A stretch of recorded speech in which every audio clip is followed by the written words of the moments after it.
Hello and welcome to the Everything Weather podcast, where we talk with people about the weather world, explore and discuss everything weather, and have a little fun along the way. I'm your host, Kyle David, and today we have a very special episode in store for you. We have two people on the podcast for you today from the people over at WeatherWorks. We're joined by Mike Priante and Joe Slezak. Mike and Joe are both lead meteorologists at WeatherWorks, and in addition to being lead meteorologists, Mike is the director of social media marketing, and Joe is the product manager. Hey, Mike and Joe, thank you for joining me on the Everything Weather podcast. Yeah, it's nice to be here. Great to be here. Thanks for having us. Absolutely. Looking forward to the dynamic conversation that we're going to be having in just a little bit. But first, let's kick this off with a little bit of Would You Rather. Would you rather live in Miami, Florida, and have the humidity and heat that comes with it, or live in Billings, Montana, and have all the winter weather that comes with it? You want to go first, Joe? Sure, that's a no-brainer for me. I'm gonna take Billings, Montana. I'm not the kind of guy that likes the heat and humidity. I will also enjoy the includedness of Montana over Miami, Florida, on top of the weather. I'll give you that. Yeah, I guess we're going to be different. I don't hate snow, but I don't know if I can live there 24/7, 365. So I got to pick Miami. Yeah, it's crowded, but the beaches, I'm used to humidity. We live in Jersey and we get humid as well up here, so I'm used to it. And of course, hurricanes. I've never been in a hurricane. I know it's not a great thing to be in it, but as a meteorologist, that's something that would be interesting to track and even try to withstand. So I'd say Miami. Yeah, and you have that right in your own backyard, too, if you live in Miami. Exactly. Another one for you. Would you rather have 76 and sunny weather, probably like California weather, or have it be more like Seattle where it's raining, cloudy all the time? Okay. I gotta go with sunny in the 70s. Yeah, I know some people love that mood of rain and cool, and I need sun. That's personally me, but I need the sun. I'll take the opposite. I'll defend the rainy people. I honestly, I don't mind. Again, it's 58 and light rain right now, and I will take that in Seattle as well. Everyone always just loves the clear and sunny weather, but it's a good excuse to stay inside, number one. It's a good chance to relax. You don't feel Good guilty point. for relaxing inside. If it was every day in Seattle, that's a bit much, but they still have their breaks up there. So I'll take Seattle with the rain. That's a fair point. I would definitely stay inside with that kind of weather. And I got one more for you. Would you rather storm chase a tornado and severe weather, or storm chase a hurricane? I already said the whole thing about the hurricane, but I'm telling you, I'd rather chase a tornado. There's something about storm chasing in the Midwest, in the plains, that you just really can't get with a hurricane. Now, obviously, hurricanes are pretty powerful, especially if they're a Cat 4 or Cat 5. But just seeing just a tornado develop is something that everyone almost has to see in their lifetime. Maybe not be in it, obviously, but certainly chase it and just see how it develops. I would chase a tornado for sure. So All right, for once, I'm going to agree with Mike. I there will we take go. I will take storm chasing severe weather slash tornadoes over hurricanes. The problem with pursuing hurricanes is that the devastation is over a much larger area, and it's more difficult to get in, get out around the area. You can't just go right down the street to the hotel that's right around the corner because they probably won't have power either. Whereas in the damage is much more localized, and you can still go somewhere at the end of the day when you're out there in the middle of nowhere. I didn't think of that. Hurricanes bring a whole bunch of different things, but I didn't consider it's gonna bring a lot more impacts and stuff. Yeah, and I guess they're also both dangerous, and one would argue even tornadoes are a little more dangerous, but the fact that Joe brought up is makes sense, right? You can chase a tornado and be so far away and still be able to say, "Wow, look at that tornado." With a hurricane, you really can't chase it without being in it. It's really hard, even if you're like 200 miles away, you really can't see it so much as you can see like a funnel coming out of the cloud. So I would say, yeah, it's definitely a better experience and also a little safer, and you really can avoid it versus a hurricane. With the hurricane, you're being chased. Correct. Yeah. Exactly. Yeah. Some people like the thrill of that. Each person has their own cup of tea in a way. So let's get into talking a little bit about you guys. A question I always like to ask on the podcast is, tell me about your weather story. What got you interested in all things weather? Okay. Joe, go first. Yeah, my weather origin story. Again, everyone seems to have one. It's like the moment that your eyes open to weather and you really got enamored by it. With me, I don't even know how old I was, probably in the ballpark of like 5 to 8 years old. I remember we had a really impressive summertime thunderstorm, and it wasn't the wind, it wasn't the rain, but it was just frequent lightning, cloud to ground, just nonstop lightning. And I was sitting in my window on this upstairs window, just I was drawing pictures of the strikes. I didn't have a camera phone at the time. I don't think there were camera phones yet, but I was drawing the strikes as I saw them. And not long after that, my neighbor, next door neighbor's chimney got struck and exploded. So that was Oh, very like jeez. vivid in my mind, and I was absolutely awestruck by the power of it. And it made it very simple to decide what I wanted to be when I grew up. And a lot of people had difficulty in college picking what they wanted to do. With me, it was just how do I get a meteorology degree and get to work with it? Wow. Well, I can't say I had an experience like that with the lightning strike hitting a chimney. My experience might be a little interesting. Now, I will say the event that really got me interested, but I was probably too young, was the blizzard of '96. But I do like faintly remember being in that storm and my parents saying that I loved it. I would say from an early childhood, I always loved the weather, and I think there was a theory that my mom told me, and I kind of makes sense. When she was pregnant, they always used to watch like the local news and even the Weather Channel at night, every night. And she was pregnant with me. The thought was maybe somehow that had an influence on me because when I was 4 or 5 years old, I would, Saturday morning would be putting on the Weather Channel and also watching cartoons. But the Weather Channel came first. So it was interesting because I always just wanted to be a meteorologist even when I was so young. And it carried all the way through. I even have this little diploma from kindergarten that I still have on my desk here. It says June 2000 weather reporter. So I remember in kindergarten being the weather reporter. I would go to the makeshift thermometer on the windowsill and tell them what the temperature was. So from an early age, I've always wanted to be a weatherman, and I've never really left that. So here I am today, working at WeatherWorks. I wonder if subliminally now when you hear local on the eights music, you hear the I Weather yeah, Channel background music, it just triggers some like dopamine release or I something. just go back to being 6 years old, and all of a sudden I'm like, just taken back, like where am I? But no, I mean, local on the eights. I mean, you can't beat it. It's just such a great, especially the old ones, the old The local old on the music, eights. yeah. Oh yeah, it's great.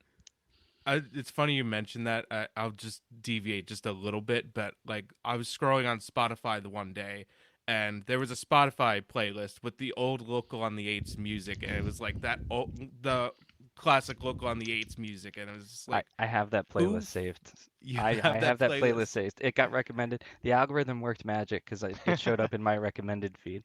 So I I'll know be honest. exactly what you're talking about. I'll be honest. I have that playlist saved as well because I Yeah. I occasionally listen to that while I'm studying. Yeah, I wish they would Uh, bring that back, the jazz on there. I mean, the music now they have is cool, but I also like the jazz. The jazz just kind of, it's a mood, It's a mood.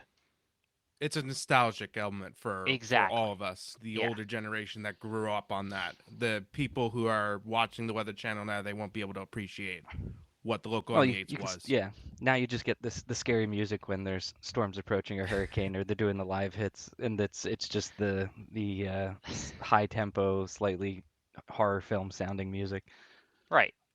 Almost borderline corporate music in a way. Yeah, I'm not here to trash them, but I mean, Yeah. is something about a big snowstorm and you just hear like smooth jazz and it says blizzard warning in effect. I don't know, something about that just made it very calm and peaceful. Yeah, absolutely. Um, and to touch upon what you said earlier, it sounded like both of you knew right out of the gate, like, hey, I want to be a meteorologist. I want to go to school for meteorology.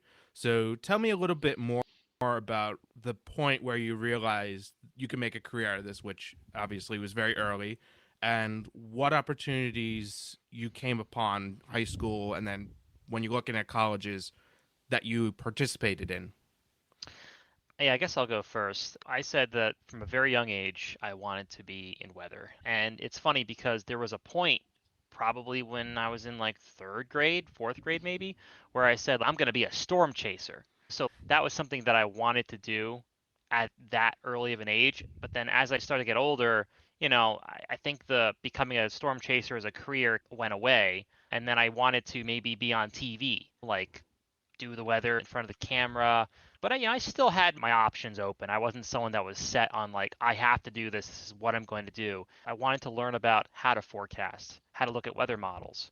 All the way through high school, I learned basic models like the GFS and the Euro. At that point, it was still very basic. I didn't understand the science behind it. I understand the dynamics, but I knew, okay, this is what meteorologists, real people in the field, use every day to make a forecast. So I looked at that and then looking for where are these people learning about weather? What are the educational options? And for me, I wanted to be local because there's so many great schools for meteorology, but I wanted to be local. I looked at a lot of schools. SUNY had some pretty good programs there. I looked at Rutgers as well because I'm from New Jersey. Penn State was another option as well. I visited all the campuses, and the one that really stuck out to me was Penn State. I don't know if it was because it was just close enough to home, but far enough to get away from my parents. I think that's what really made it. It's a 3.5 hour drive to State College. And so I thought I can finally get away from my parents, but it's also not like I have to take a plane to get back home. So it was good for them and it was good for me. So I thought about it and I really liked it. And I'm glad because the program there was very good and it just allowed me to really just hone in on my skills. Also made me realize that maybe I don't want to be on TV, although there are options there, and I did do some on-camera stuff, which isn't the best. I wouldn't recommend you looking at it. But I've dug up your old footage. It's kind of funny. right? Yeah, you just don't even. But again, it helped with public speaking too, and I think it was just a good avenue because at Penn State you can go any route. You can try anything from forecasting to on TV to just also the research route for those that really want to go into researching about severe weather, snow, what have you. Go for your doctorate, right? Or your master's. So I was just grateful for where I was able to come from at Penn State, and then lo and behold, it led me to WeatherWorks, and I've loved it ever since. So Yeah. So I am a Rutgers alumnum. I'm not alumni. sure. Alumni. Alumni. Yeah. They didn't teach me that explicitly, but as far as weather, they taught me everything I needed to know, at least to get his foothold. And even before that, there were reinforcing significant weather things that kind of kept that train going. One of them was just after I graduated high school, going into college. That was the 2012 June derecho, and I was like right on the northern bookend of the derecho as it went through South Jersey, and it was again kind of back to that lightning story. Lightning strikes every 1 to maybe 2 seconds, and I actually was sitting at the Jersey Shore with my girlfriend at the time, who's now my wife and mother of 1.5 kids. The second one's coming. So we sat there, watched all the lightning, watched all the winds come through, watched a sailboat capsize. Like it was very impactful. Same thing goes with Snowmageddon in the Mid-Atlantic for anyone who remembers 2011. I had access to some model pages with some passwords that got passed around on some forums a long time ago. And it was the Euro was just really coming to like its forefront, and every single model run had a nor'easter, and it was like, oh, we're gonna get another foot of snow. Oh, another foot of snow, and that just wasn't something that normally happens. And it continued reinforcing things as I went to Rutgers. It was nice to stay close to home. The program was good. It's a smaller program, but that allows much more interaction and attention from the professors, and you get to build relationships with them. That also segued into talking to people at WeatherWorks. I did some internships there, and it allowed me to get a jump start. Yeah, you guys even touched upon what eventually led you to WeatherWorks as well. And I'll just take this moment to say, go RU, because That's I'm right. also a Rutgers alum. Man, this is tough. I'm like outnumbered here as a Penn State fan. You need to get someone else from WeatherWorks here as a Penn Stater because I feel outnumbered. I don't know. I don't think it's a Absolutely, we got to coincidence. even. Yeah. I don't think it's a coincidence they're doing so well in football since I was last in college and now that we're talking about it. I will say I remember my time at Rutgers going to the football game. It was not that great, but it's good to see them now doing good. Even Penn State's doing good with their football program. And the Penn State game, I remember the one year I went to that Penn State played at Rutgers, and that was just a blowout. But to see the difference, it's amazing. But let's turn back to weather. Let's talk a little bit more about WeatherWorks and what you guys actually do. Because even though you're both lead meteorologists, you actually have different roles, different sub roles, I would say, within WeatherWorks. So tell me a little bit more about what you specifically do. Okay. Yeah, go I'll ahead, Joe. take that first. Yeah, so almost everyone at WeatherWorks is a meteorologist, but also blank. And in my case, I am the product manager for FMS, which is our forecast management system. So when I am not physically doing a operational weather forecast, I'm managing one of our automated products, and that is a nationwide product that gives you site by site forecasts with hazards and everything like that. And it's a good way to consolidate thousands of weather forecasts into one Excel sheet or one PDF. And that is where I spend most of my time when I'm not physically forecasting the weather. But again, the whole point of having a lot of people be meteorologists first at WeatherWorks is that even if you're a software developer, you understand the weather terms. You understand the correct way to program that weather to be included in that software or in that product. And so a lot of people start with weather and then we diversify from there in terms of coding, social things, or other things with weather. But you start with that background first. And for those that don't know, what is forecast modeling? What is that specifically that you do? Specifically, what I do, the FMS, it's the forecast management system. It's a internet browser-based forecast service. The analogy I like to give is, say, for example, you have to clear the snow from every single post office or every single Target or every single Walmart, every single Lowe's in the entire US, including Alaska. How do you know which ones need attention today? Rather than looking at 1,000 weather forecasts, or in some of these cases, some of these clients service 10,000 plus sites, how do you know which 10 need the most attention, the most equipment, the most staffing? And so what it does is it kind of condenses a lot of information into a very concise format with timing and hazards. And it says, here's the 6 properties that need snow plowing today. Here's a couple that need de-icing. And in the example of the hurricane, here's the ones that are going to have the highest storm surge, the highest winds, the greatest flooding. So it is the best way to boil down a lot of information for a lot of areas down to some very concise formats. And that sounds like a lot of important work that you're doing behind the scenes. Now, I want to turn to Mike, who is actually on a different side of WeatherWorks. What do you do specifically with WeatherWorks? Yeah, so I don't work on a specific forecast product, although I am a lead meteorologist at WeatherWorks. So I am here early in the morning, crack of dawn, 3 a.m., sometimes 2 a.m. Joe will know that as well, doing forecasts for our clients. But on the other side, we're not just meteorologists, we also have other little labels here of things we do. I am head of our social media department and I do some marketing for WeatherWorks as well. So basically anything, if you go on Facebook, Twitter/X, LinkedIn, YouTube, most platforms that people are on social media, and you see something that gets put out from WeatherWorks, 9 out of 10 times it was made by me. Other times someone gives me a suggestion or I'll let them post something. But more than often, I'm the one controlling everything that goes out on our social platforms. That's something that I do outside of weather. Another thing we do with social media, again, most of our social media is just connecting what we do as meteorologists, explaining the weather and bringing it down to more of a understandable terms. Because at WeatherWorks, we always obviously have our clients and our forecasts, but we like to be able to, put our 2 cents out there in social media. Along with that, I also am a producer for our own podcast called The Weather Lounge. We started back in 2020, right around the COVID era, and we've pretty much been doing episodes since. Our podcast is related to everything about weather, anything you can think of, explaining weather, talking about sometimes events. We have cool guests on that talk about how their employment, how their industry is related to weather. We've had some pretty cool guests on.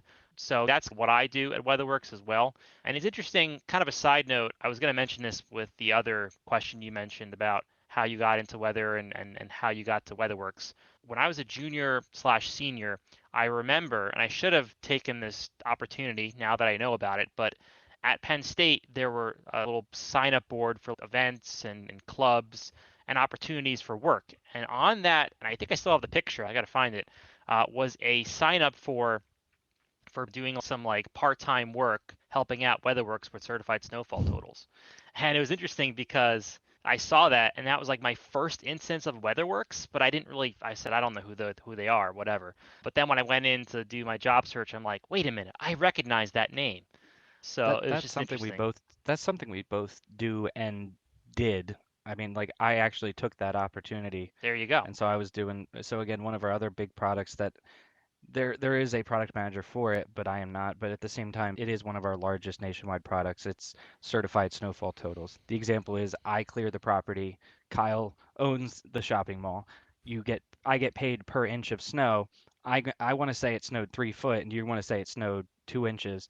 Who's right? Well, you need an independent third party with meteorologists that say it snowed exactly X amount, and then have a little like paragraph that describes what kind of snow, the nature of it, the wind, and everything like that. That's actually how I started at WeatherWorks with the internship as well as doing the CSTs remotely for WeatherWorks. So actually putting in those certified snowfall totals, writing those narratives, and getting started with that. It's good to build the relationships with people, and we still do that. We're still overseeing that product collaboratively, as well as still occasionally doing some of those storms ourselves. So Yeah, Joe knows, I'm sure he had to do CSTs, and I still do certified snowfall totals as well as a meteorologist. But I think that collaboration with all our meteorologists is really what makes the product really good.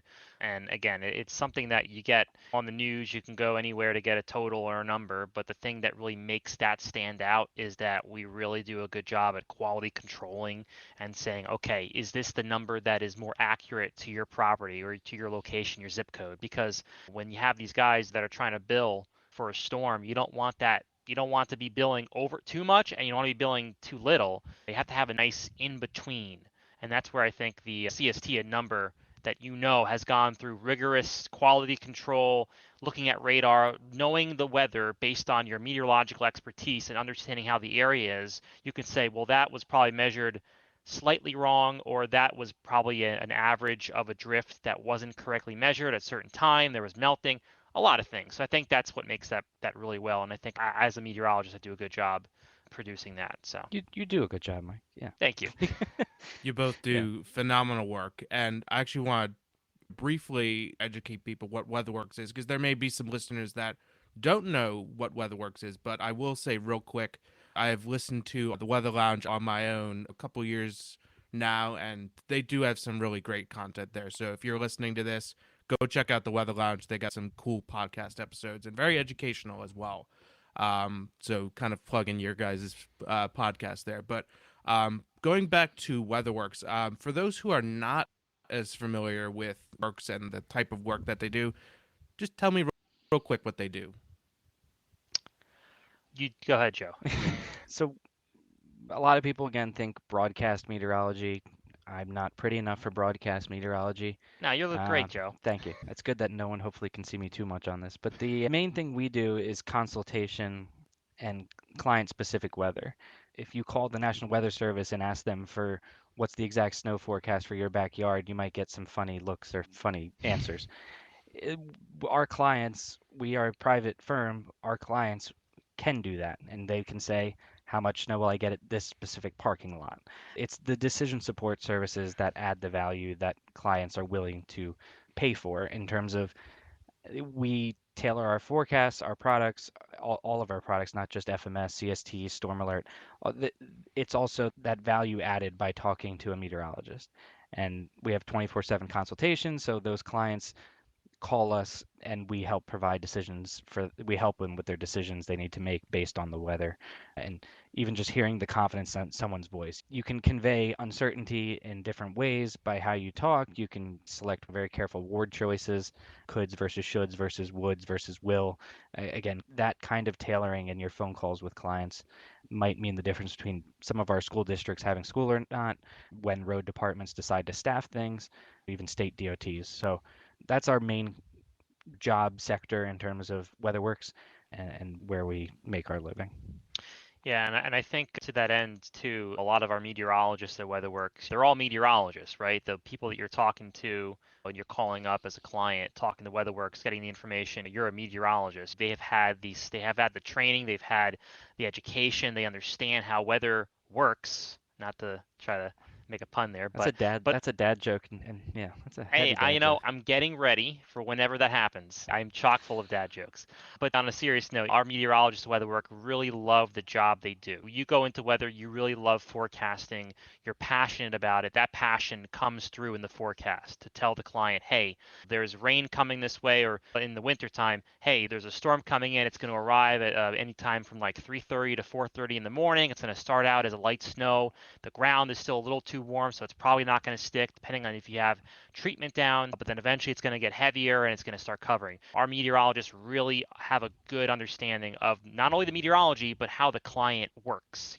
What are they doing? What is their operations? To not just say, oh, yeah, it's going to snow. That's great. But how is that going to affect your job? How is that going to affect what you're doing to make a living? And we've been doing that forever. This has been around since 1986.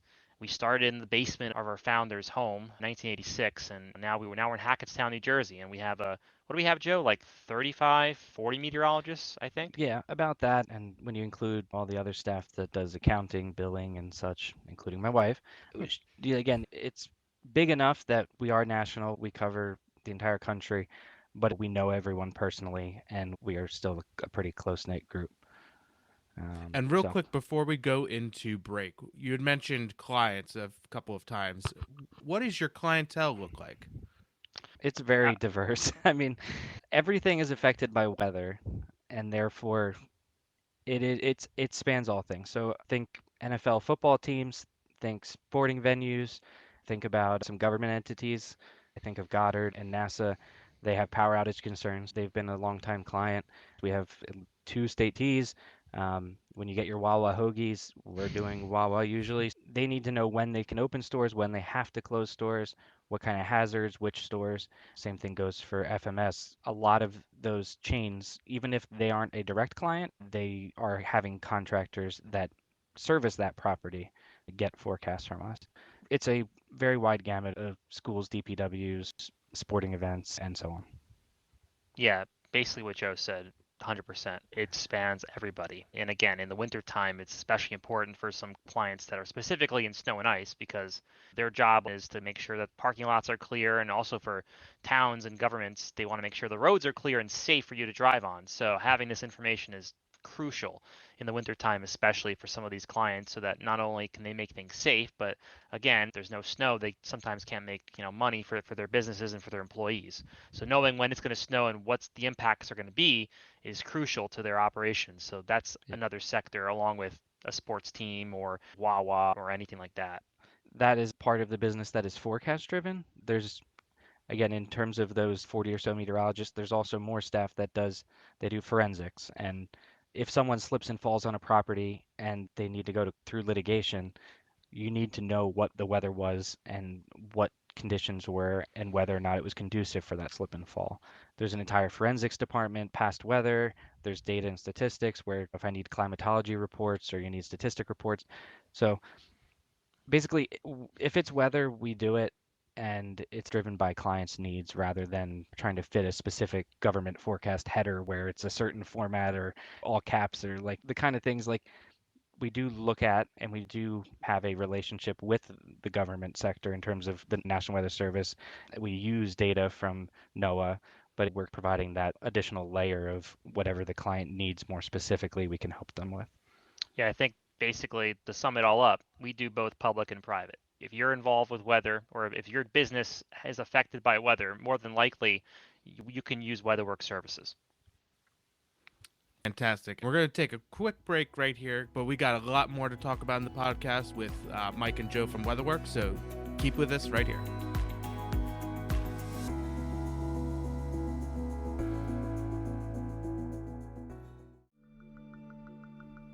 On this day in weather history, we go back to the St. Elizabeth's flood of November 1421 in northwestern Europe. A powerful extratropical cyclone near the North Sea coast slammed parts of the modern-day Netherlands on November 18th and 19th and brought with it strong winds and heavy rain. The storm caused storm waters to surge up rivers in the Groot-Hollandisch Ward area, or areas of the modern-day Netherlands, causing multiple dikes to overflow and break through. The storm surge completely swallowed a number of villages and caused widespread devastation in Zeeland and Holland, which are part of the coastal region of the Netherlands. The floods caused an estimated 2,000 to 10,000 casualties, and also separated the cities of Hoofdrijdenberg and Dordrecht, which had previously fought each other in a long civil war. Most of the flooded land that separates the two cities remains flooded to this day. These floods would forever be known as the St. Elizabeth's Flood of 1421, getting the name from the feast day of St. Elizabeth of Hungary, which was previously on November 19th.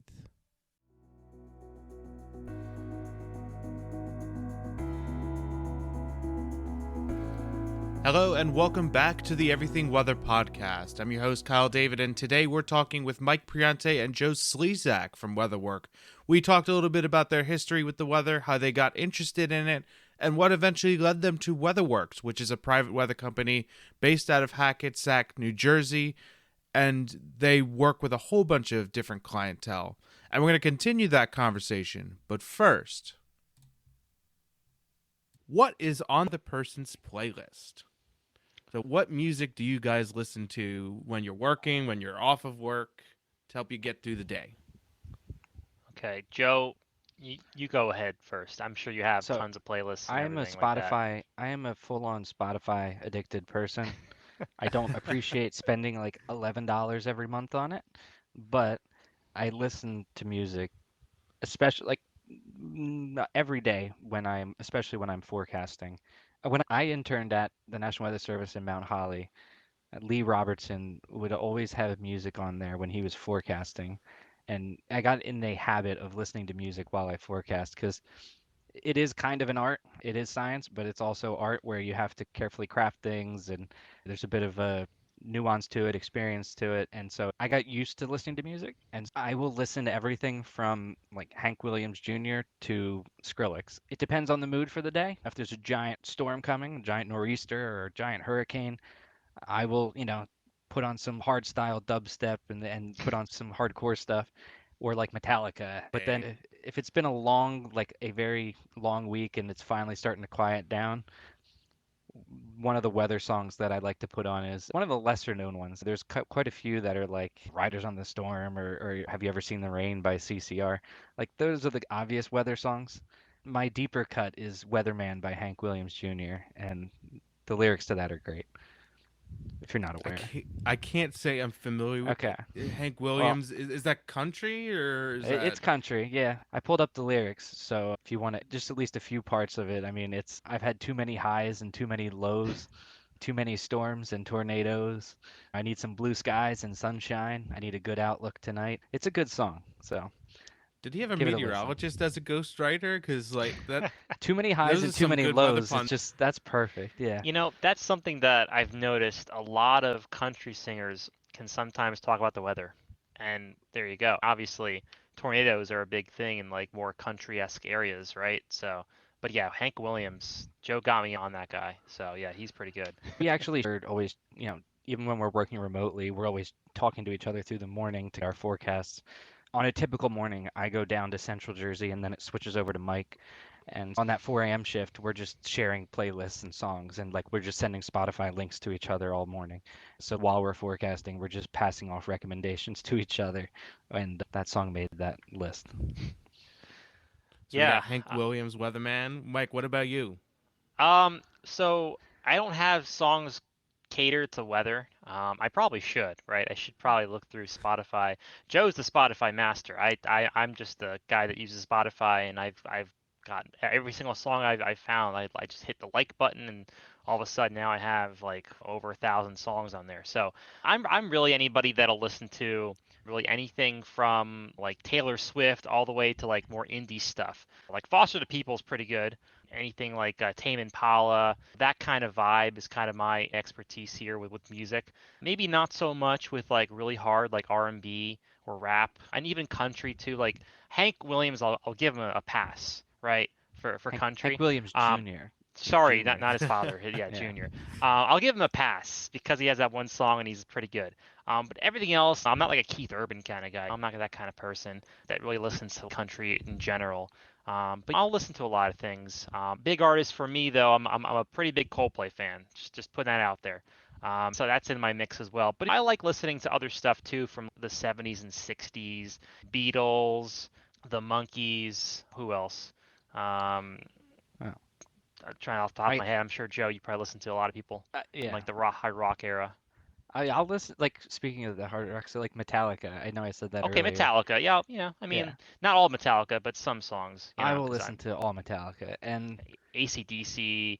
but with Metallica, that reminds me, one of our clients, MetLife, they were having the concert there, and they have to have some meteorologists on site. So I was fortunate enough that I was selected for that. I literally packed up my briefcase with a laptop, a couple monitors, and I set up downstairs at MetLife for the concert. I got to be on site, got to watch people that were being arrested, thrown in the police barracks right there. There's these really neat experiences that you get to do as a meteorologist.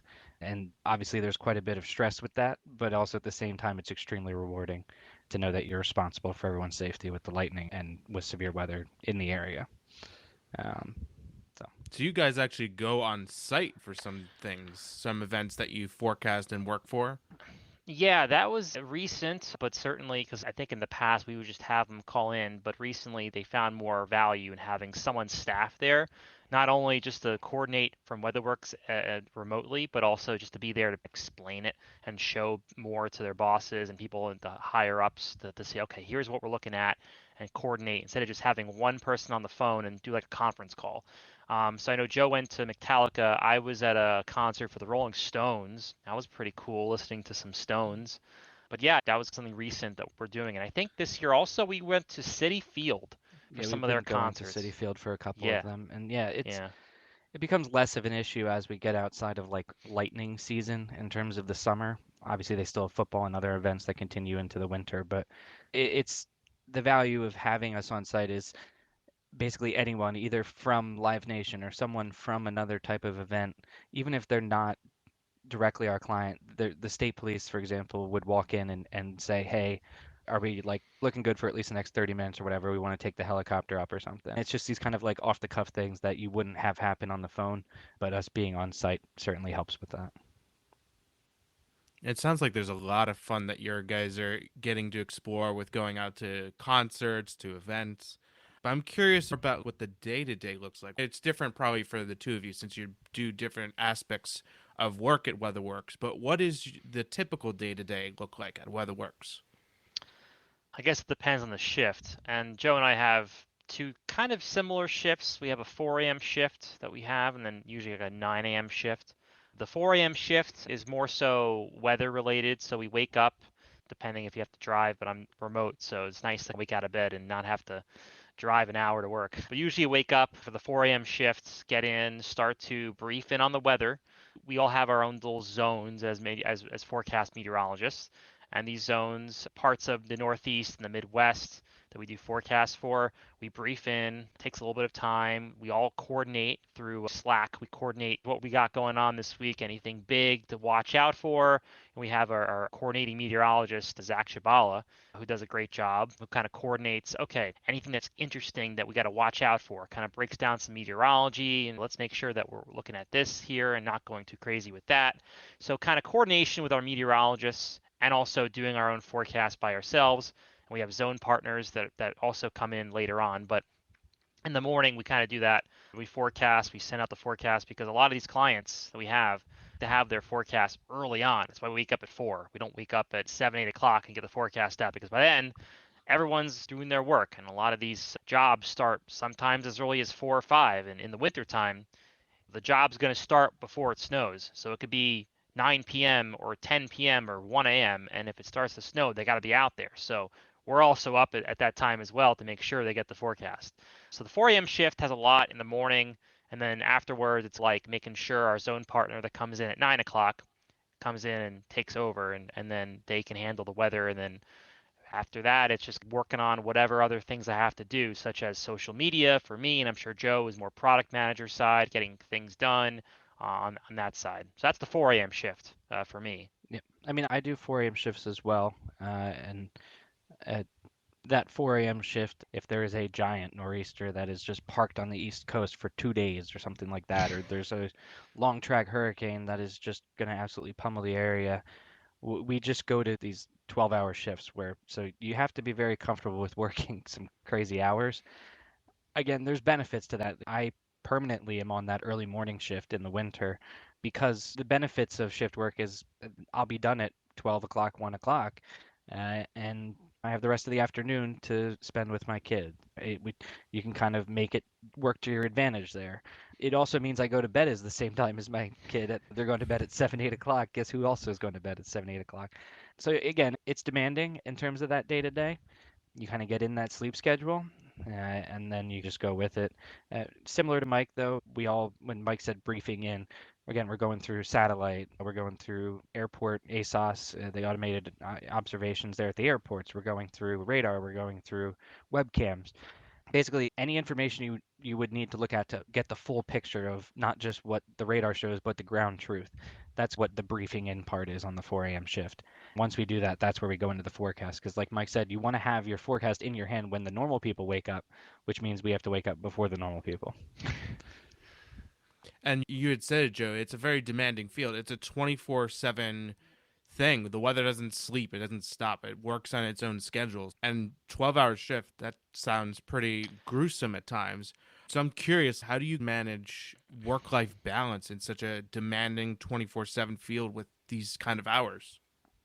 Yeah, it's something that's not just common with us at WeatherWorks. There's a lot of industries that have 12-hour shifts. I mean, the weather service, I'm sure Joe can attest to that when he interned with the weather service, but they have long shifts as well. Sometimes shifts that go from like 6 p.m. to who knows 5 a.m. or even weird hours like midnight. Starting at midnight would be interesting. But sometimes you have those shifts. So for me personally, to try to not go crazy, especially when it's like crazy weather, I have to almost distance myself from the weather whenever it gets really bad. Like after my shift, I just shut off everything with weather, because it's tough to not do that. Especially if there's like a snowstorm, I just have to stop because I get excited for snow sometimes. But after working a long shift, it gets a little bit stressful. So I just got to turn off the weather for about an hour, hour and a half maybe, and just do something else, watch a movie, play some video games, just something to get my mind off of it. If it's nice weather outside, well, probably won't be stressing over the weather, but go for a walk or to get my mind off of the Yeah. weather. That's what I got to do. It So. When I was in high school, college, and everything, I said I was looking at weather models. If I'm not working, I'll be on Twitter, I'll be on X, and I'll be looking at weather anyway. So if I can get paid and work 12 hours while I'm watching the weather anyway, I'm going to do that. It kind of comes back to that passion career, and I might as well get paid to do what I love. And then, yes, 12 hours is long, and it does mean that, again, I used to always watch the weather all the time, and it would be like I would stay up till ungodly hours watching the weather. I'm going to be up at ungodly hours to work anyway. And the consequence of that is after doing that for a long shift, I do try to unplug because I used to just always be on there, and now I can't do that after doing it all day. So the super weather weenie in me had to go early, and now it's kind of like I have to get that over with in my shift so I can start to unplug. And having kids has put perspective on that, where it's like that is my job, that is my role. I help clients as much as I can during my shift, and then afterward, it's I'm just gonna unplug and just go be a dad. Yeah, and I mean, it's tough, especially when you have also like a large group of friends that ask you a million and one questions about the weather, and then you get off of a 12-hour shift and they're like, "What's this gonna do tomorrow?" And I'm just like, "I'll get back to you in an hour I've and a half." deferred. I've deferred to apps before. I've I been need like, a hey, break. Well, the problem with yeah, the apps, Joe, is that they'll come to me with the apps saying, yeah. "Why is it uh, showing this?" And I'm like, "Oh no, I got to do some brain surgery here and try to figure out." So I'm like, "Look, just let me relax for like an hour and a half. I just got off work, and I'll get back to you later about it." So if it's dire, I'm sorry, but like I just gotta, you know, de-stress what I just talked to clients about. You know? it's always those moments where your friend or somebody in your family comes to you with the weather app and they said, "Oh, the weather app says this." It's good for quiet weather days, but it doesn't help with the nuanced stuff with the weather and communicating those complex things with the weather. With that said, I actually wanted to ask you, since you both work in different areas of weather communication, how do you communicate complex weather information in your roles? Well, both of our jobs, trying to communicate weather to our clients, it's kind of similar, right? We got to make sure that what we do and we communicate with them is easy for them to understand, not just every person on the street can understand, but just from their perspective as a worker working in their industry, like how is it going to impact them? So certainly that communication is specific to the client. But from my perspective, on the other side with social media, I think the one thing that we try to do as a good job is making sure that what we're putting out and what people are seeing is not misleading. Because there's so many times when someone decides to post a snow map from a model, not just a model of 300 hours out, but just a model of a snow map that is not conducive, but not representative of what the storm is going to be like. Because if you take away the meteorology from that snow map, it makes no sense, right? Sometimes snow maps don't understand other things, like a 10 to 1, which is 10 inches of snow for 1 inch of liquid equivalent, will not always take into account things like sun angle, ground temperatures, mixed precipitation. So people see, oh my God, we're going to get 20 inches of snow. But in reality, if you take a look at the meteorology and understand how the storm works, the dynamics, temperature profiles, if you look at a sounding for once, you'll see that 20 inches is pretty much fantasy. It can't happen. It's very unlikely to happen. So I think the thing with social media is making sure that what people see online is number one, not wrong, not hype. Hype is probably the number one thing that I don't like seeing on social. And also misinformation, like posting something that's not right. Like, oh, look at this weather map. It's the forecast. It's a GFS. It's a model. It's not a forecast. It's a tool that we use to forecast the weather.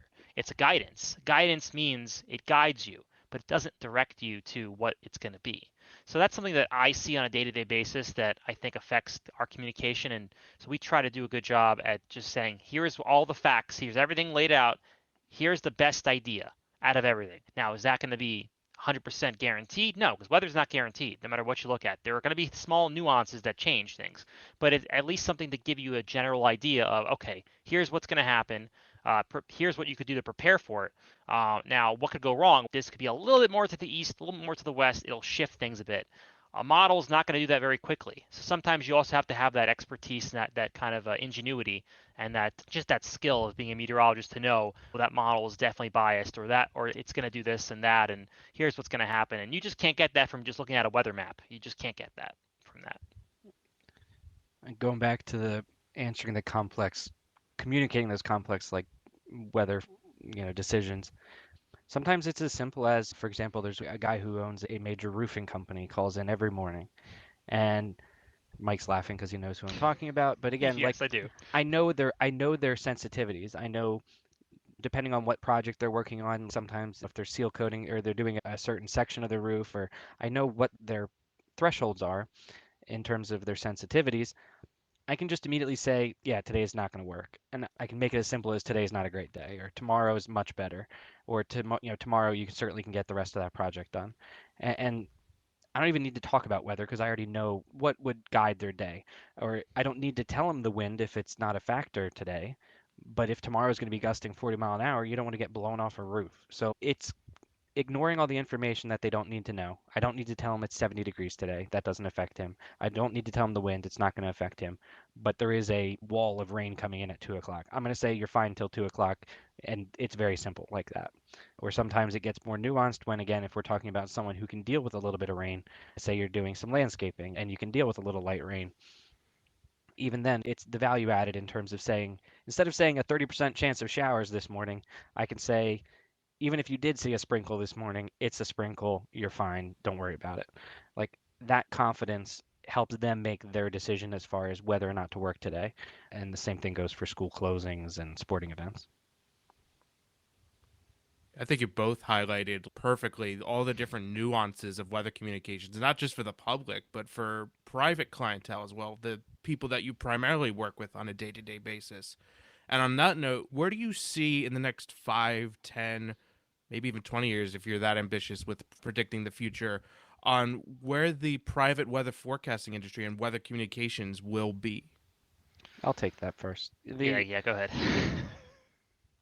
Large language models, AI, and other forecasting tools will continue to improve. I still think in the next 5 to even 20 years, we're still talking adding value as a human in terms of understanding clients, understanding their sensitivities, is still going to be hard to recreate with any sort of AI or large language models. It's still, there might be ways that, again, the weather itself might get more confident. You have higher skill scores on models, you have better raw weather data, and still have better information in terms of the forecasts. It's still going to come down to the margins for private business as well as even other sectors of meteorology is going to be adding that value to the personal weather decisions of the day. Understanding, like I mentioned, understanding thresholds, understanding what's applicable to that person for that day, and tailoring it more to specific people rather than the raw data being right now. There's still a lot of understanding biases, understanding models that do poorly with certain things, models that do well with certain things. Even if in the next 20 years you said all the models were perfect and you're going to have an exactly perfect depiction of the raw weather, there's still an interpretation and a dissemination part of it. Yeah, I think in the future, 5, 10 years, you're going to see every single weather app out there use large language models. You're going to see basically this kind of artificial intelligence be added into almost everything with weather. Maybe from a private perspective, it might be used to help enhance things, but it's certainly not going to take away from the meteorologist side. Like you can't really teach an LLM meteorology. Maybe you could 30 years down the road, who knows? You But can, yeah. you could input it information and it knows it, but is it going to understand, oh yeah, I saw this happen last week, so it's going to happen again, or it's not going to happen again? Because the atmosphere is not like an LLM. It's not something that you can like code and figure out. It's very chaotic. The atmosphere is like fluid. And I think that's still something that is not going to get really like with big storms. Like obviously AI is going to do a good job with like when it's sunny and 72. It's really hard to mess that up unless maybe a few more clouds in the forecast. But it's really going to have a tough time when you have all of these different variables that come into play with a big major nor'easter, because there's so many small little nuances that could change it 5, 6 days in advance, especially when you have a storm on the East Coast that's going to originate from a wave that came off of Asia that traversed across the Pacific, makes its way into to California, has to hook up with something from Mexico, and it's not going to be able to know that because it's like the butterfly effect, right? There's going to be things that affect it along the way that it can't predict. So it's going to always be changing. So I think what us as meteorologists are going to do a good job in the future is using the LLM to maybe make the easier things easier, but at the same time, I don't know if it's going to make the harder things easier. Maybe a little bit, but I think the easier things will be very easy, small things that can be easily forecasted that we don't have to do the manual work for, but the difficult tasks of figuring out is the northeast going to get a big snowstorm or not from all these complicated short waves or pieces of energy that come into the country? We're going to have to do the hard work, unfortunately. I think that's still going to be up to the WeatherWorks, the weather meteorologist ingenuity. We're kind of already seeing that. We have something we unveiled in the last few years, and again, it's already starting that in terms of transitioning to some AI enhanced things. We have a pavement temperature forecast model. So I don't know how to go around and measure pavement everywhere. We only have select sensors in terms of pavement temperature. Obviously, pavement temperature is crucial whether things stick or not in terms of snow, and as well as in melt and refreeze and rain that now temperatures plummet. Like we only have sparse observations for that. Those sensors are extremely expensive to put in roadways. Some of the state DOTs have them. Well, in order to generate a forecast for everywhere, for all roads, you need to use some sort of AI, and I don't know if AI is the correct word, but at least some post processing and a very fancy way of interpolating, but also generating a forecast based on putting in weather data into that model and then training it on past observations.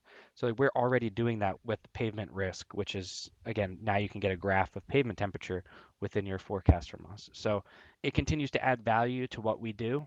I just still don't see it replacing us verbatim. It sounds like Exactly. a very interesting future for weather forecasting and communications, especially with AI. I've got one last question before we get into our last fun section. Let's say you have the DeLorean from Back to the Future. You go back in time to your younger self. You got a little time to talk with your younger self. What advice would you give? What would you say to them? Number one, You're going to be a meteorologist. Good job. Maybe. I mean, look, it's like not that I never thought I was going to be a meteorologist, but maybe I can like wow my younger self and say, "Look, I'm a meteorologist," and he'd be like, "Whoa, that's so cool! I'm talking to a meteorologist." Maybe look up as like my own hero, my own role model. But I guess maybe tell myself like, obviously, you're gonna run into issues because meteorology is a tough major, especially with math. And I know math was something that I always used to struggle a little bit in school. So I just to tell my younger self, look, eventually you're going to get over it. And if you have that passion, keep it because the passion is what drives it. Even if you're struggling one thing, if you have enough of passion, you'll be able to overcome anything. It'll all work out, and the meteorology is in your future, and there's nothing that's going to change that. I like it, Mike. Thanks. I kind of like the self-affirming. You'll do it. It's going to be A difficult, little bit of but you'll nation do it. paradox there. Yeah. Yeah. Or is that bootstrap, where you Oh, self-fulfilling in a way? that's Yeah. bootstrap, I think. Now, Bootstrap, okay. I wouldn't tell myself, oh, maybe I will tell myself like the lottery numbers. Maybe I'll do that. Yeah. I was going to say, I would have been like, all right, so do buy some of these stocks. Don't buy these other stocks. Oh yeah, buy Uh, Bitcoin. Yeah. Buy Yeah. Bitcoin now. Yeah. Yeah. After Rutgers getting my bachelor's degree, college is so orientated towards research. I started working on my master's when in reality, if I could have told myself, don't even do that, just go work at WeatherWorks. That's what I should have done. Because again, I spent money and time and effort working on that to really just end up going into the private sector right away and starting to forecast. So in terms of something that I would have just said, just don't even worry about it. Just immediately start working on that. It's much more tailored towards research. Yes, I learned a lot, but in terms of working, operational meteorology, there's a lot of people that don't even have degrees that I know that are great at forecasting weather. They might miss some of the nuanced things, but again, it is so heavily experience driven in terms of if you can start looking at models and start looking at BuffKit and start looking at data, you can start to learn things that you still won't get with a master's or a PhD. Absolutely for research, yes. Absolutely for commodities trading and developing other new products for meteorologists to operationally use.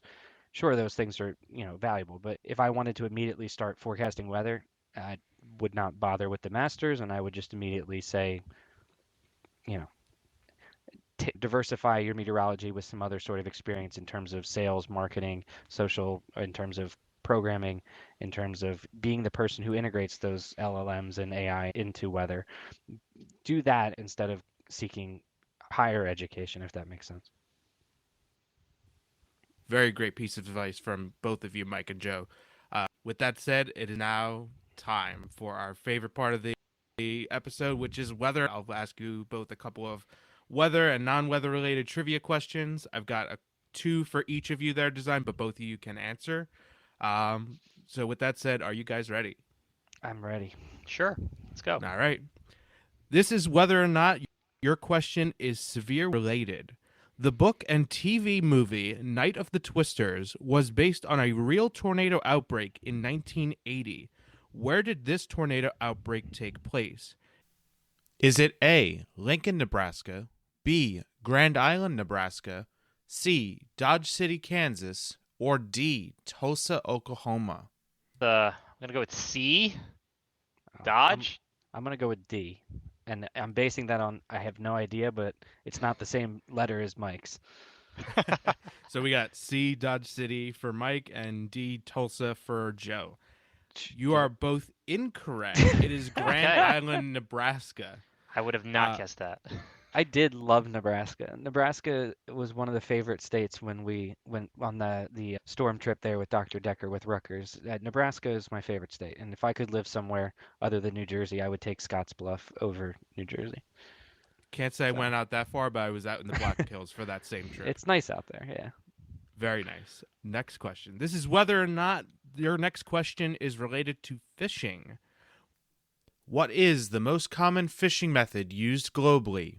Is it A, fly fishing, B, sand fishing, C, net fishing, or D, line fishing? I mean, I think I know. I'm sure Joe knows. I'm gonna go with C, net. I was gonna go with C. That or Net- long net fi- lining, but net yeah, I'm fishing. gonna go with C. Well, my thing with net fishing is you throw a net in the ocean. That's how a lot of fishermen get fish. So nets, right? You Yeah, know? but yeah, you got to think about it. Whereas these giant boats that are trawling giant nets, not Yeah. not Mike Well, Priante that's what I throwing a meant. net in the That's what I water. meant. Yeah, Yeah. okay. Just yeah. All right, So we're gonna take C. a collaborative C on that one. I'll I'll be honest. You made a fair point with that, and I don't think the person when I was finding these questions, I don't think they took that into account. Technically, the right answer is D, line fishing. But because you made a convincing argument, I'm going to give you the correct answer for Yeah, net fishing because I feel like it's neck and neck with that. yeah. Okay. It's So yes. this is Long. I whether think the long no good. the yeah. So for D, I think that's like called long lining, and it's like they put out these long lines of it's like hook after hook after hook.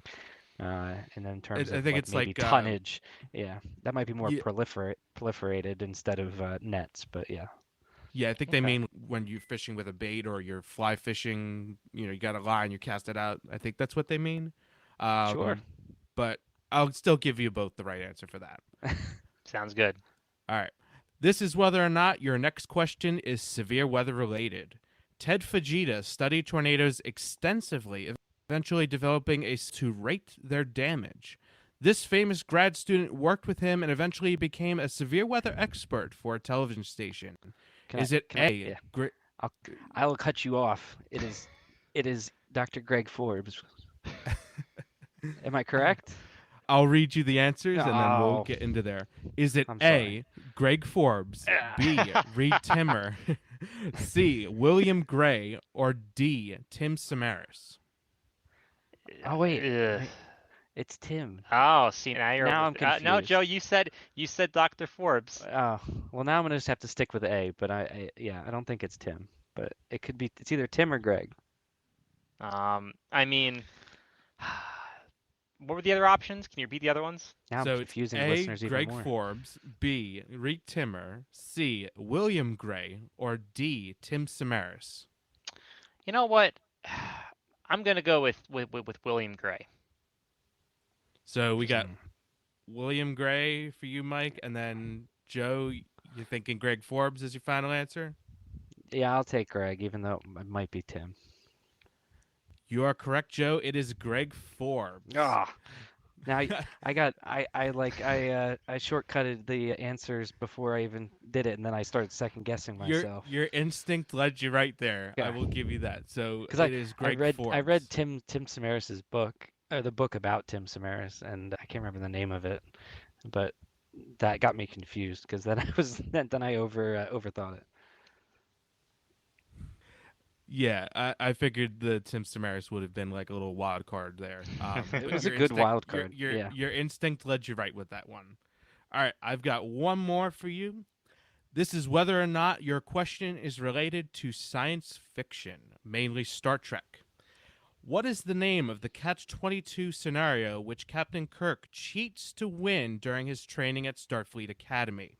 Is it A, the no win scenario, B, the Kobayashi Maru, C, the Prodigy test, or D, the Captain Readiness Assessment? Well, I know this. I know this as well. You know this too? Yeah, you All go right. ahead, Well, Mike. you want to go ahead? Sure. The Kobayashi Maru, I believe that was B. Yes, Yes. Kobayashi it's B. Maru is B, and Mike, both you say B? Yep. Yes.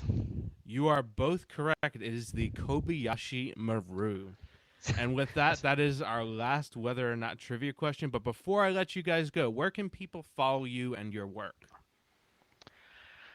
Well, social media, pretty simple. Just search WeatherWorks on Facebook, on LinkedIn, Instagram, Twitter/X. We're on YouTube as well. I think that's really it for now. We're trying to get into TikTok. It's not going very well right now, but you might see us on TikTok down the road. We'll see. But basically, all the major social media accounts, you can find us there. Just search WeatherWorks. I'm And a then what? No, go Yeah, ahead, Joe. Mike does a good plug there for WeatherWorks socials. Personally, I have my personal Twitter account, but I am kind of otherwise I try to unplug. So again, I will defer to the WeatherWorks socials. I am not a social influencer by any means. Yeah, I don't really go on social. The only socials I go on are when I'm at work or I'm on Facebook. That But I sounds mean, bad when you say it like that. The only socials I go well, on are when I'm working. Yeah, well, no, that's a good thing, I right? know. Because when I'm done I with know. work, I'm Yeah. done with social, right? So I don't have to be on Twitter or whatever, looking at doom scrolling as they call it, right? But no, I don't have really an account that I like post all the time on Twitter. I used to, but I don't think I've been on that account in like 4 years, 5 years. So I'm not going to post it. But I'm on Facebook. But really, yeah, if you want to really get involved with me, more than likely, if you interact with someone on our social at WeatherWorks, it's going to be me anyway. So you'll probably be like, oh yeah, it's Mike from the podcast, probably. So if you guys want to talk to, if you're listening to the podcast now, if you want to learn more about Mike and Joe, just spam WeatherWorks accounts, and somebody will eventually lead you to them. All right, well, Joe, Mike, thank you for joining me on the podcast today, and thank you, the listener, for listening to the Everything Weather podcast. And we'll catch you on the next episode.